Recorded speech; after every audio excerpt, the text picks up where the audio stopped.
Nobody listen to our podcast because we know it's straight up trash. We thought we were Brock Lesnar, but the podcast world go burn. And welcome to another episode of But I Didn't Say Manu, That. before we start, I want to say something. This is a message to all you marks, dirt sheet readers, and anybody who loves jean shorts just as much as Manu Healy does. I would like to announce that But I Didn't Say That has been rebuilt, redesigned, and given a rebirth. So to our 5 followers on YouTube and to all the bots on our Twitter, let me ask you one question. Are you ready? Because from this moment, But I Didn't Say That wrestling podcast is going to be just a little bit better.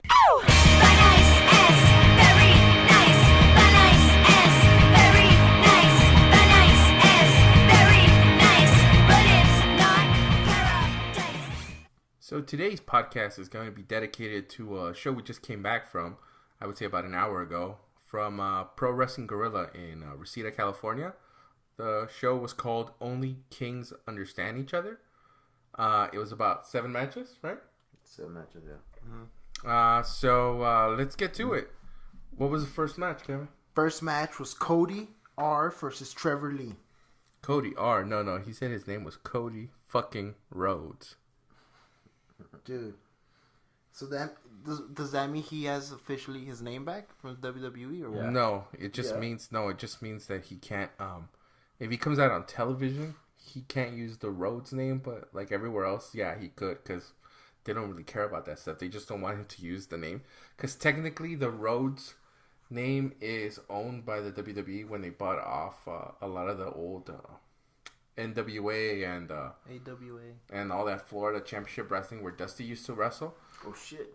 WWE owns NWA? Yeah. That's badass. Okay. Okay. So who did he wrestle? He wrestled Trevor Lee. Trevor Lee, the TNA, the X Division champion, dude. He wanted to be referred to as the X Division champion. For about 20 minutes, they had to wrestle a match and a half with a half ring. What was the ending for that match? The ending was Trevor Lee defeats Cody Rhodes with God's last gift, which basically is his finisher, I believe. Yeah, so that was a good match. It was a good match. Cody Rhodes likes, I don't know, in a lot of the indie shows, he likes the job. Like he rarely wins in indie shows. Oh, how much does he get paid for? No, it's not that, but he's trying to. To pump up like younger one thing I did notice about this shows is a lot of the newer guys were getting over on the older guys that were from the PWG, which we'll talk about later in this program. But except for, there's always the fan favorites, yeah, like Chuck Taylor, Trent, like no matter who they're facing, like they always get a nice little pop. Yeah, but people like that, it's because they've been there forever. But yeah, that match ended. He hit him with God's last gift. And then it took him, I would say, about 30 minutes to fix the ring. Like 40 minutes. It was like 8:30, and then it was a little before 8:30 because they actually. I'm sorry. They started the show at 8:30. Yeah. They finished like just a 8:45. little bit. Like a little bit before 9, and then they didn't come back on until like after 9:30. Yeah. You want to talk about the stank now or later? No. We'll talk about. If anybody's ever been to a PWG show, they know that it gets hot, it gets humid, and it gets funky. Well, yeah, it's the funky monkeys, man. For all those listening, if you're gonna head to the next PWG show, wear deodorant or spray on some body spray because you gotta look out for your neighbor. You can't just be like waving your funky pits everywhere, like getting them all over your neighbor. Yeah, I think we were sitting next to those odor monsters from that Glad commercial. That's what it felt like. But yeah, no, it's true. Like we've been here so many times where we've noticed that building gets hot, and I guess people just don't know when to wash their ass. But and they should know they're not going to turn on the AC. Next event. And a little less bitching about the damn AC. They're not going to turn it on.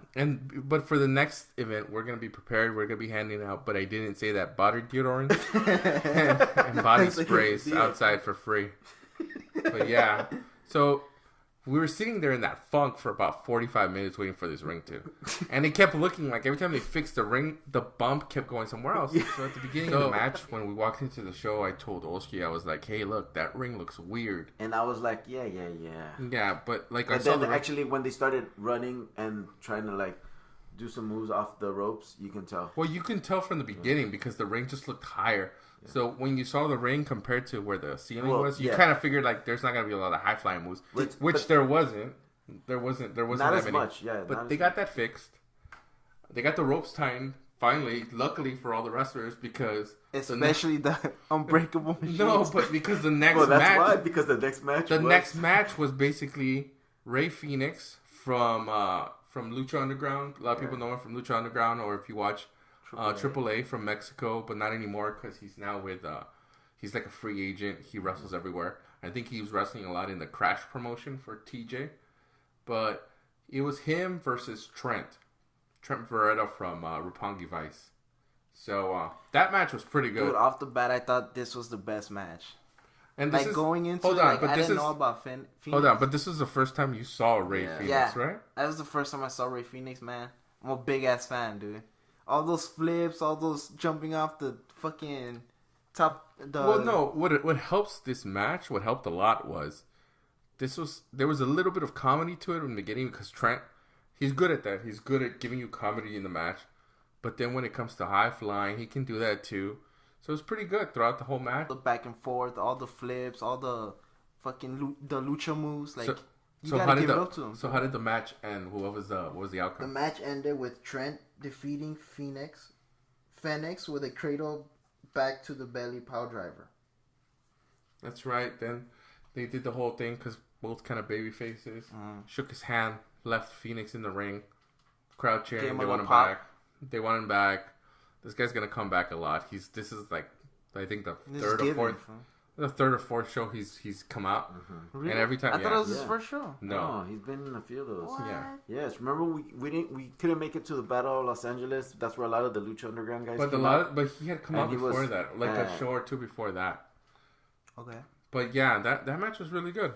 What was the next match? The next one was Chosen Bros versus the Unbreakable Machines. So Chosen Bros, who were chosen? Who a lot of people might not know who Chosen Bros are. Who's Chosen Bros? The Chosen Bros are Riddle and Cobb. So it's Matt Riddle and Jeff Cobb. A lot of people would recognize Jeff Cobb from Lucha Underground. I think what's his name? Matanza Cueto, right? Yep. I gotta start watching. So he's Dario Cueto's. It's gonna be available on Netflix soon, so watch out. So these guys, their whole thing is like shoot wrestling. Dude, before you start the match, just MMA guy. You gotta a lot of power, a lot of suplexes, and their opponents are them times 100. It's the Unbreakable fucking Machines. Michael Elgin coming off a fantastic match he had against Tetsuya Naito in New Japan Pro Wrestling's New Beginnings. You gotta watch that match. If you haven't seen that match or you haven't seen that show in particular, you need to go watch it. It was just that alone was way better than Elimination Chamber. Yeah, just that match itself was better than all of Elimination, and it was the same weekend. But it was Michael Elgin and Brian Cage. Dude, yoke monster, dog. Well, no, the thing with Brian, he looked bigger. Dude, I feel like huge, man. He looks bigger, but you could still, he had his agility. He was still moving quickly. He was doing all his did moves. His 619. Yeah, that's right. And these guys started off with Riddle and Elgin. They were going back and forth. Riddle does a lot of like these double leg takedowns, knees. It's more of like the Shudo kind of pancrase style. That's what he's kind of doing. Elgin's straight up power. Then you put Cobbs against Cage, and these guys started going at it. Dude. One of the big spots was Elgin gets Cobb in a suplex, and they do this thing where they've done it before with other wrestlers where they just hold him up. Him and Cage are just tagging in and out, holding the guy in a suplex. Well, they did it to Jeff Cobb. Jeff Cobb's a big guy. He's almost 300 pounds, and they had this guy straight up. Last one, Elgin did a little flex with a. Yeah, he did like a squat, right? He did like a little and then he did the suplex. But the whole sequence towards the end was fantastic. It was German suplex after German suplex. You thought this was the best match, after right? rolling lariats. You know what? And then it ended up... No, at the beginning, before the intermission, this was the best match. This is the best match. Because there was a lot of, like, power. Over the one I said? Over Phoenix and Trent, yeah. Because this one had... This one had more spots. Yeah, and these guys were going all out. Yeah. So it basically ended... And the ring didn't give out. Yeah. Considering we had 4 pretty large guys in there. How much did the Unbreakable Machines weigh? Like over 500 pounds. Easily. But luckily they fixed that ring, because if not, this match would have fucking destroyed it. I would have felt bad for the front row, because those ring posts would have been hitting them straight in the face. But this basically match, the way it ended was Riddle hit both of them with the GTS. Yes. And then the bro to sleep, dog. The bro. I'm sorry. He calls it the bro to sleep. Followed by the tour of the islands. Yeah, which is basically Cobb gets you in a spinning body slam, but it's backwards. He spins you instead of going clockwise. He's going counterclockwise, and he spins you back. It's nuts. When he did it on Brian Cage, dude, that guy is strong. It's just that's his thing. Like, this guy can pick up anybody, but. Another he's match. Not Samoan, he's Hawaiian? Yeah, he's Hawaiian, yeah. Okay. He does like... Well, he's always doing that Samoan shit, that's why. No, that's Hawaiian thing. That's... And they do that because of fucking... Hang 10. That's Hang 10. Yeah. But yeah, his style... Bro, surfer bro. He calls it... He calls his style Hawaiian strong style. Yeah. That's what he calls it. Dude. But yeah, these guys were good. Another thing... That finish was bad. Elgin and Cage left the ring. They're the same thing as Phoenix with Trent. They left Riddle and... I was going to call him Samoa Joe. Left Riddle and Jeff Cobb in the ring. Crowd was going crazy. These guys are going to be coming back soon, too. What was the next match? Next one was King Ricochet versus Lio Rush. So this was actually a match. Just the entrance music of King Ricochet was badass. So, hold on. So this was a match that actually I've been wanting to see, because I don't think any of these guys had seen Lio Rush before. No. So Lio Rush is this wrestler that's coming up. He's basically, I would say, a mixture of like ACH and Ricochet. He does a lot of like the power stuff that ACH does, and he could do the high flying stuff with Ricochet, but we missed out on it because of the ring. I thought the ring gave out because they wanted to do a lot. You can tell, but they didn't. Still did a lot. But a few of those exchanges were like money. Like, you could tell how fast these guys are, how agile they are. Yeah. Quick. Well, no, and I think you're right. I think you're right. With a better ring, they would have done a little more high flying. I think for some reason, it looked like the ring was lifted. I would say a certain spot. Well, it had to be lifted. No, the ring was higher than it usually is, because even when they were doing the backflips, you can tell they looked at the ceiling before they would, but they were getting close. Like, even in the main event where Chuck T does that fucking backflip from the top rope. Yeah, I was so scared he was gonna hit his feet on that pillar. I'm sorry, on that post. No, on that beam, on the beam, on the beam that's on the roof. Like, that's how close it was. So I think that stopped this match from being a lot, because Ricochet usually high flies a lot. He didn't even do his trademark corner jump from the ring to the floor. He didn't do that. Oh yeah. He didn't do a lot of the I was expecting that too. He didn't do a 720. He didn't do a 720. He missed a lot of stuff, but it's basic. But it was good. This match was fast. Like, so it would have been way better than what we saw. Yeah, I think a different ring. If it was a different ring, or if it was even different, Like, I still thought it was good though. Say it was like in New Japan. Watch, put it this way: if this match was in New Japan, you would have seen like Lio Rush, like that's just an Okada mark for it. In New Japan, they have him like in big hashtag Ringmaker. They have big arenas. A match like that was good because. Fuck yeah, it was still good, dude. And you got to see also a lot of like Lio Rush's like mannerisms, all this stuff. Like when he after he took those taunts, man, just his taunts alone. He took a suplex into, I think, a Falcon Arrow, and then I think he hit. What did he hit him with? He hit him with something else, and this fucker got up and he fucking hulked out, and then he fell on the floor. Yeah. That was badass. And the crowd ate that up because it was like one of those Ric Flair like flops, you know. That's what I'm saying. But, just his taunts alone. But it basically, but you know what was gonna happen. Ricochet went over. Him, yeah. What did he hit him with? I don't remember. I think it was a frog splash. No. Frog Splash was Leo Rush. Leo Rush did the Frog Splash, which was pretty sick. He hit him with the 420. No, he didn't. It's a twirl. I forgot what it's called, but it's sort of. It looks like a combination of a like a kind of. He gets you like kind of like in an like in the Sheamus move, that Irish curse. No. But he folds you over. He folds you over from the front and hits you with it, and that's what he pinned. No, it wasn't that one. Yes, it looks more like a Blue Thunder Bomb, where like he did it like backwards first, and then he spun it's an Irish curse. It's an Irish curse. He had him, but instead of flipping him forward, he had him forward. He landed like the Blue Thunder Bomb. Yeah, but that just know it was a flip from the top rope. Yeah. That's all you didn't know. No, it wasn't. It wasn't. It was. But I don't know what it's called. It was from the top rope. It was pretty badass. No, he got it. That's where it started.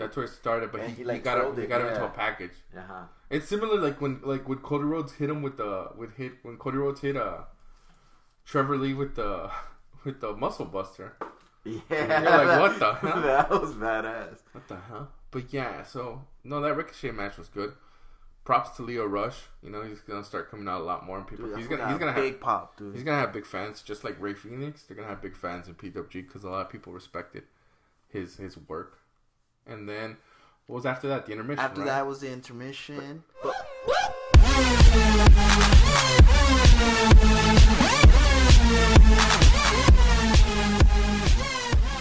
So we had 3 matches left, and the first match after intermission was Jay White, who was making his PWG debut against the villain Marty Scurll.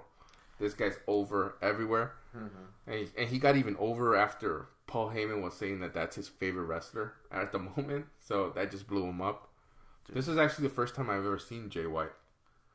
Have you guys seen him before? No. This is the first time too. So but you know, when you were talking about like the audience, like I guess this is the match where you mostly this is mostly want to complain about. So the audience. This is where I want to take it effect. So Jay White, brand new wrestler coming into this promotion, they brought him in. They built him from New Zealand, but I think he's from CZW if I'm not mistaken. CZW. I think he might be from CZW, but. This guy actually, he's pretty good. He looks like a combination of a thicker Tommy End without the tattoos. Oski thought he looked like a skinnier Peyton Manning, but his move, he kind of did. You can't say he didn't. His move wise are very like he wrestles like Tommy End, and like his whole look, like he doesn't have the tats or anything, but his wrestling is all like basically Tommy End. So you know the villain, his thing, a lot of his gimmick is plays to the audience to trick the wrestlers into going into his things, which makes them the very best. Huh? Oh, okay. So yeah, Ring of Honor. So let me rephrase that for Jay White. It's not CZW, but he comes in Ring of Honor. Okay. I think he used to come out in New Japan Pro Wrestling too, right? Mm-hmm. So Marty, he comes out super over. He's straight. He's the villain, like you know, with the crowd. Yeah. He plays the crowd. And the crowd just eats him up. And I think the problem is he's so charismatic that Jay White kind of got like. So the problem. So this is one of the problems that happens. So Scurll likes to interact with the audience. So there was a little section where, you know, he's talking with the guy from the audience. He grabs the hat. He throws the audience, the member's hat, like on the other side of the building. Then Jay White gets his hat and he puts it on the dude that on the guy, and then like you know it's going over. Oh, they're fighting this and that, right? Nobody's cheering for Jay White. No, they were cheering for him, but as the match went on, they were cheering. They were. I don't think he. No. It was the point where they were. Where it was like they were cheering for him as the match went on, but. There was a certain point where they started cheering for the ring. But what I'm told, That's what I'm trying. Like, what the fuck? But what I'm trying to say was, they weren't. I don't know if it was Scurll's part or Jay White's part, but he wasn't. There was no interaction. They were going, yeah, Jay White, but it was just because everyone was cheering for Marty. It wasn't. They weren't actually cheering for him because he hadn't done anything yet. There's a lot of smarks at the show, and they know like. Wrestlers, I mean, there's no, I don't think, but I don't think anybody knew who this guy was because like there was a lot of people around me who were like, oh, who is this guy? Yeah, but the section we were in all fairness, there was a lot of PWG newbies. No, there was a lot of newbies on our section. But what I was gonna say was, there's a part where Marty Scurll then starts screaming to the audience, "Well, I'm gonna break this ring, right?" So then everyone's like, "Break the ring, right?" So I feel bad for Jay White because the crowd is cheering like, "Break the ring, break the ring," and then you see him and he's getting his ass beat, and he starts doing like, "No, cheer for me." He does that whole cheer for me thing, and then I'm like, "Oh, right there." Once he did that, I knew the crowd. I knew they cheered him at the end because just to be nice, but he lost the crowd at that point. And at that point, I was like, "Yeah, there's no way. There's no way." You don't think he's gonna come back? I think he's gonna come back. I don't think it's his fault. I think it's not his fault. The problem is, but this match was killed by the crowd when they started cheering that for him. That killed. I'll agree with you. When they started cheering for the ring, Manu Scurll's so charismatic, like he pumps up the crowd, and but so like he drains the focus towards him. But his thing to and do then, it, like the crowd just like, "Oh shit." Like, let's rile him up. Let's rile him up. Let's rile him up. But that's not what he's doing. That's not why he does it. Because he does it with everybody else. His thing is he wants you not to cheer for him, but to cheer for somebody else. So when he says breaks the crowd, he says, "I'm gonna break this ring." Jay White gets him in a move. He brings him down. He lands a big move on him. And instead of cheering for Jay White, you're cheering for the fucking ring. The ring didn't do the move on Scurll. It was Jay White. So at that point, that's what I'm saying. Like, you lose a connection with the audience. I felt they were cheering for him like towards the end. No, when he put the mask on, I thought they were cheering for him. But at that moment, they're not cheering for him. They're cheering for the gimmick because people know that's the gimmick that Scurll does. Okay. He puts on the mask and he goes all crazy and stuff. That's why he comes out with the mask. Like, if you see his entrance, saying he only got rubbed because of that fool's gimmick? Yes. That's why that sucks, man. Honestly, that's why I think they put him against Scurll. If they would have put him against somebody else, it would have been like, "Oh, okay, whatever." Snooze fest? No, because the guy can wrestle. The guy's I know, but good. like the crowd would have been quiet. Yeah, but the crowd wouldn't have given, like, put it this way: if they would have done like a Leo Rush versus like Jay White, a lot of people would have been like, "Oh, that's good wrestling," but they wouldn't have accepted the wrestlers. Like, they wouldn't have been like, "Oh, you know what? These guys are good." Like, blah blah blah. That's why I think they did. Who did they put the two new guys with? Scurll, super Veterans, over. huh? Ricochet, super over. That's what they do. But yeah, I think this was one of the matches where the crowd totally killed it halfway through, because the match was actually pretty good. It was pretty good, and Marty Scurll defeated Jay White with the chicken wing, which is badass. Yeah, which is Bob Backlund, sorry, revitalized the chicken wing.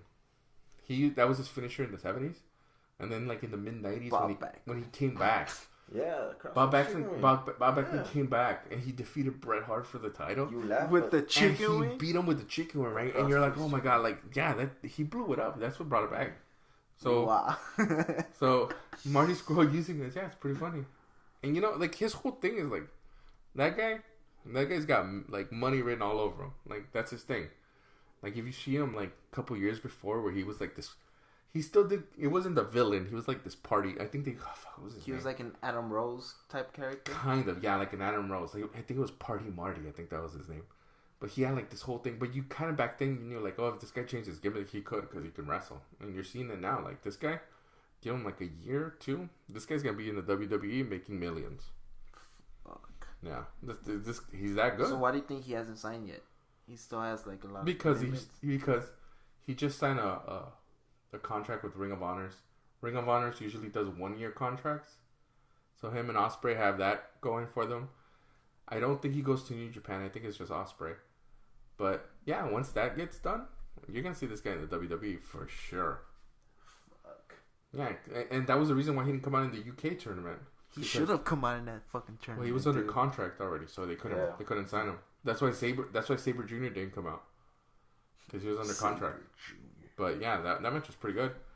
Then we had one of the two main events. Yeah, it's Super Click versus Ohio for Killers. So a lot of people, and Super Click was introduced by Cody Rhodes. That's right. So because the what do you call him? The ring announcer? No. The fool that was like presenting the teams. Mm-hmm. Like, that fool was botching like everything. Well, no, that was the whole gimmick. First off, because they always do it with. They always do it. The stupid Young Bucks always do this. Yeah. So the Super Clique is basically the Young Bucks and Adam Cole, and they took on Ohio's for the Killers, who is Sami Callihan, and he brought in the Chris brothers, Dave, and I think his name's Jake. This is the first time you guys seen them, right? Yeah. First time I see him, and yeah, these guys fucking badass. Yeah, so these guys are old ZZW veterans who I think they had retired for a little bit, but then they started wrestling just recently back again. But it was basically a 6-man tornado match from the beginning. This match was all over the place. The one thing I don't like is Sami Callihan. He takes too many moves stiff. I don't know. Like, is it just me? But that's how he is. Is it me or just like because this guy takes super kicks, this guy takes punches, and he acts like so he's like Roman Reigns. Man. No, but what I'm saying is like his character is kind of like he's crazy. His character is like a play on the Dean Ambrose. Like I don't know if when you guys were watching NXT when he was Solomon Crow. He's basically he was. Yeah, like, he's basically he ate a lot of like punches. He's basically Sami Callihan is basically a more intense, violent Dean Ambrose, who can punch.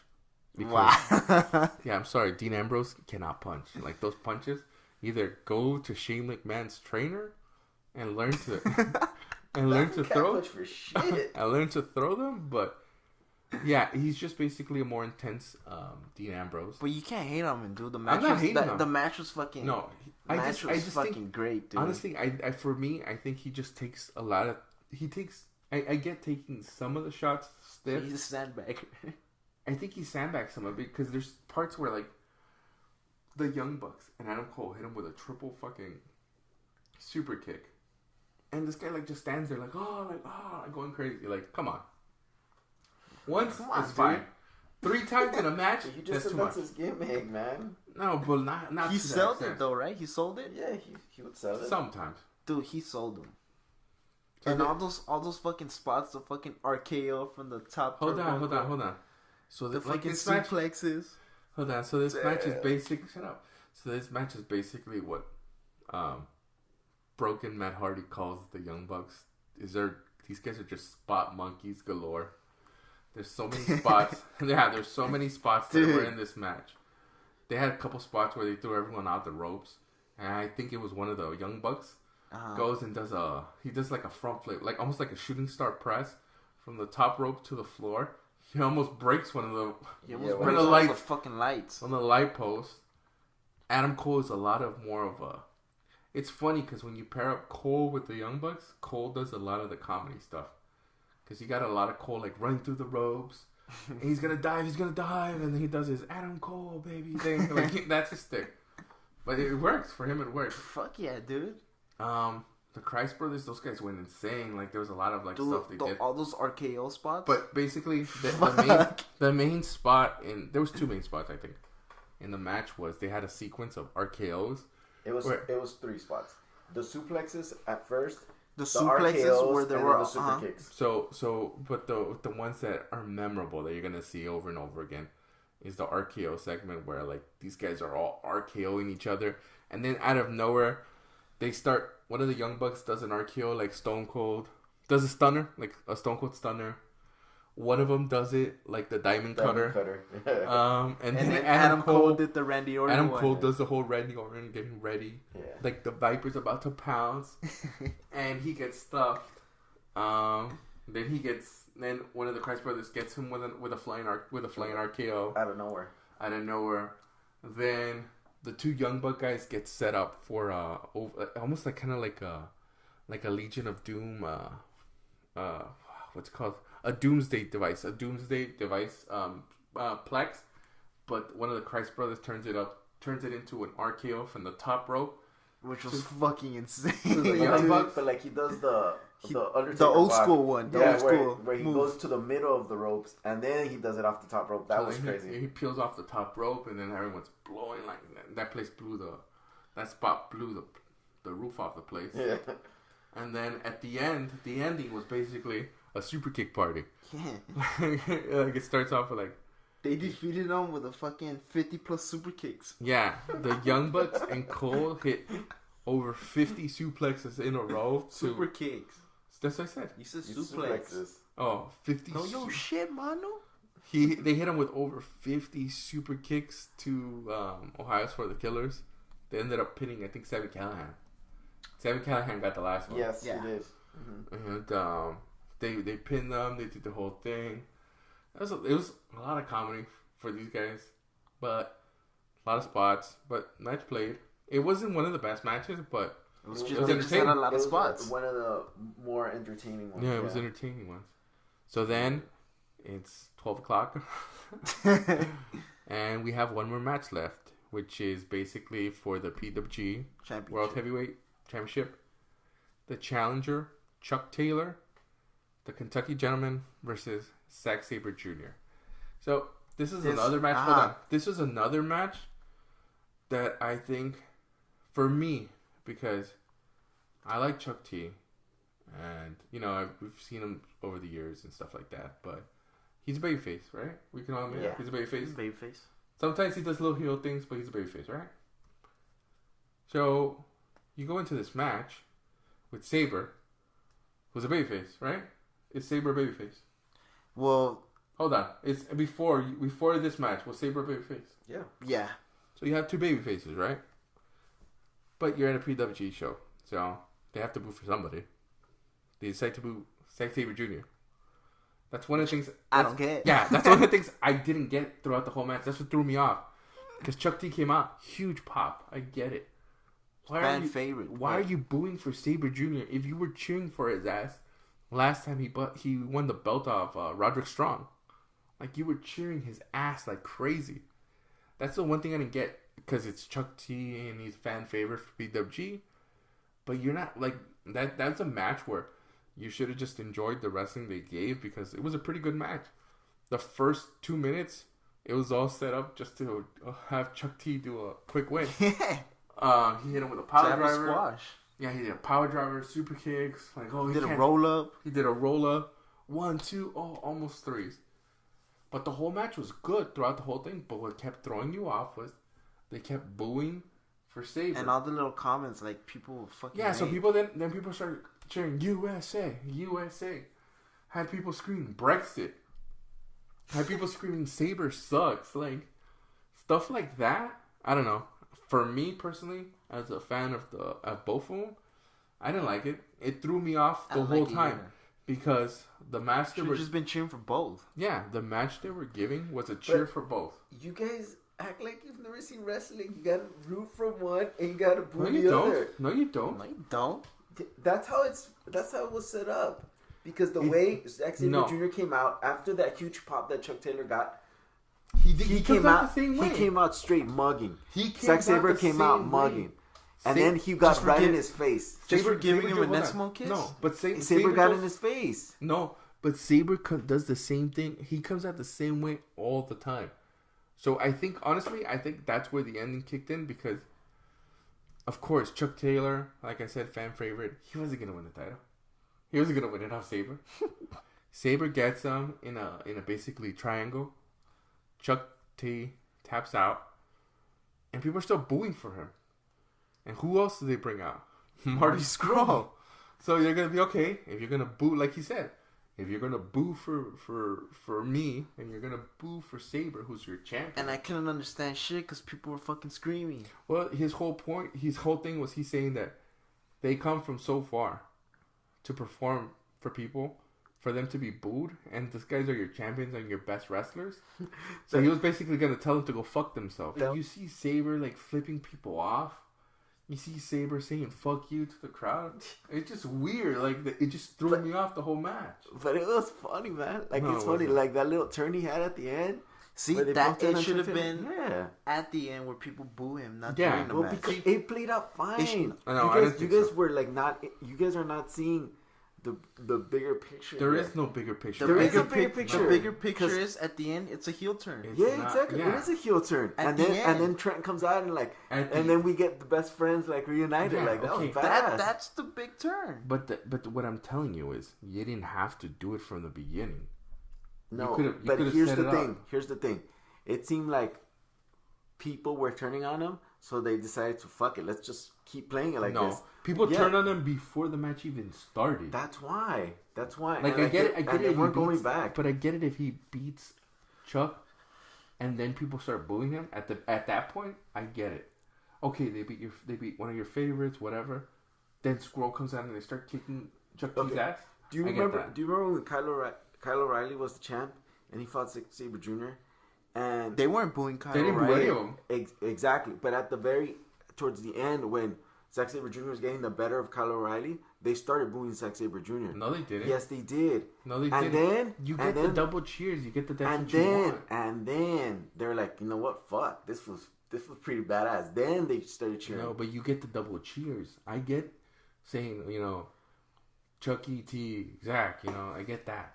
But to boo him straight from the beginning, that just throws you off because he's give not him a little rub dog. Because he's not dog. Yeah, he's not a bad guy. His thing is he's a good guy. He's a technical wrestler. Most technical wrestlers tend to be baby faces.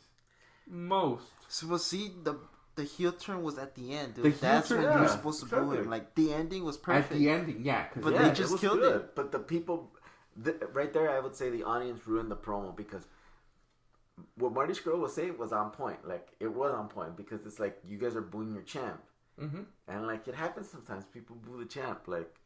But that's what I'm saying. The whole point was, it was weird. Those two matches really threw off the fans. My whole concept of it because I think the way it was set up was to have Chuck E.T. They wanted him to be cheered and they wanted Sabre to be cheered. Oh, he wins, and then towards the end, who can we get their ass kicked on? Boom, they had Trent there. They were already going to set up the best friends reunion. So I'm guessing the next show it's gonna be badass. It's gonna be best friends tag team. Yeah. Sabre and Scroll versus best friends. Yeah. Like you're gonna see that match.